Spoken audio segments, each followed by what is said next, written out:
Actor Jamie Dornan is receiving rave reviews for his latest role in Belfast, the story of a 10-year-old boy living in Northern Ireland during the late 1960s, a period of violent civil unrest that lasted decades.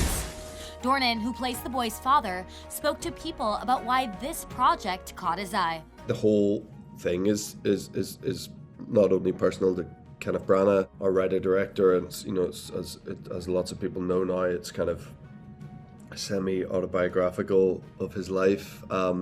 So a very cathartic experience for him, obviously, to tell this story finally 50 years after the events. But for me, I'm from Belfast. Some of the other cast are from Belfast. Most of us outside of Judi Dench are from Ireland. So we all have a very strong connection to it.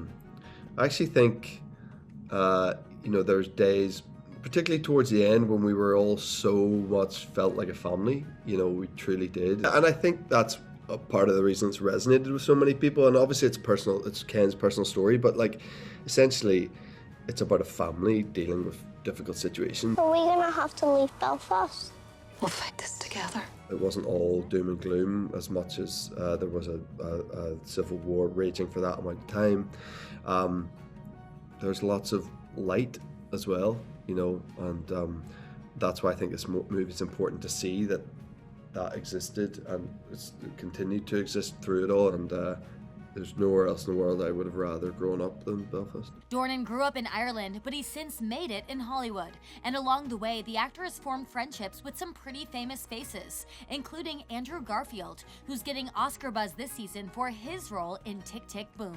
We did a talk show together a few weeks ago, and that was just, we had a real moment of isn't this crazy? Do you remember us sort of 14 years ago really not working and prospects not looking that great, and here we are talking about these movies that people love, and it's a cool thing, and I'm so proud of him, and I think his work in Tick, Tick, Boom is just exceptional. This isn't his first time in this, in he's been nominated before and in all of these things, and he is an unbelievable actor, Andrew, and he proves it time and time again. So, and same with Redmayne, they're just the best, and I'm so thankful to have friendships like that have gone on for so long, and to be able to support each other, and it's a very cool thing that it's all sort of at the moment been working out well for us. And while Belfast might be a hit with the critics, at home, Dornan is famous for his more animated role.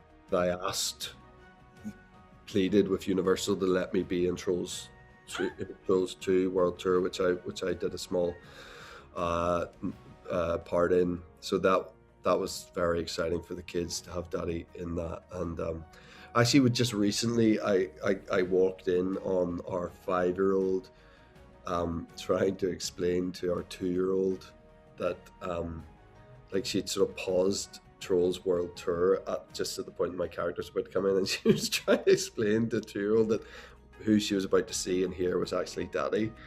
But the 2-year-old, her mind wasn't really ready for that sort of information. It was too high concept for her. And then I sat with them whilst my part was on, and was going, "That's Daddy," and she just wasn't getting it yet, so there's work to be done there. And they've watched Barb and Star, Go to Vista Del Mar. Thankfully, they're at an age where they're not, a lot of it's going over their head. Some of the sort of more risque lines go over their head, thankfully. When I say they watch it, I mean they mostly just watch my song. Meanwhile, more mature audiences who know Dornan from the 50 Shades franchise might not be too surprised to learn he was a successful model at the start of his career. I almost don't recognize myself in it in a way, but that's probably a good thing too. So yeah, I know I look back and sort of think it was quite a cool thing to be doing in your 20s. I feel this has been particularly in the last year or so, just been a really good time for me, and I've luckily been doing stuff that's getting a little love, and that isn't always the case. I feel like I've got at the moment particularly just loads of really exciting things on the horizon, and I'm just it's a good time. 2022 2 is off to a good one. For more on Jamie Dornan, pick up this week's issue of People on newsstands Friday.